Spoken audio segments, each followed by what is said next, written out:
Əyilib səndəki tərəzi gözü, dağ yükü çəkirsən bir gülə dünya.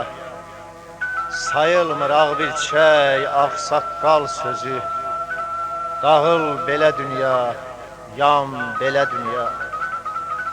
Fahişə qadından qızın seçilmir, əyridən, oğrudan düzün seçilmir. Külündən, tozundan közün seçilmir. Dağıl belə dünya, yan belə dünya. Alimin dilənçi halına düşür, eyş işrət nadanın tayına düşür. Qardaş gözü qardaş malına düşür. Dağıl belə dünya, yan belə dünya. İnsanlıq, kişilik tanınır pulla. Pul yoxsa özünü məzara tulla. Cib kəsən cani də olubdu molla. Dağıl belə dünya, yan belə dünya. Məktəb də bazardı, bağça da bazar. Bu bazar canlara salıbdı azar. Acından uşaqlar ağlayır zar zar.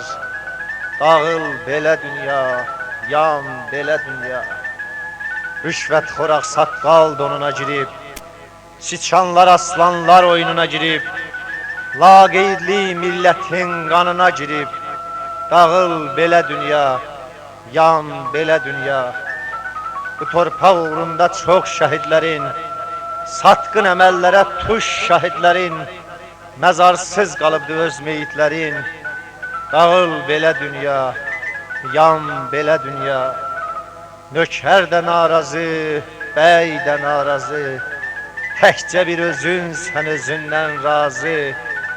Südə mər körpələr südə tamarzı. Dağıl belə dünya, yan belə dünya.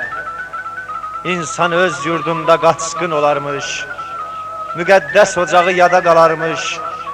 Adam da meyidi satın alarmış. Dağıl belə dünya, yan belə dünya.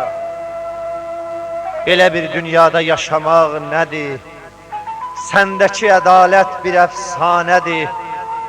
Süleymanın sözü eşit sənədir. Qusacaq bir zaman qam belə dünya. Dağıl belə dünya, yan belə dünya.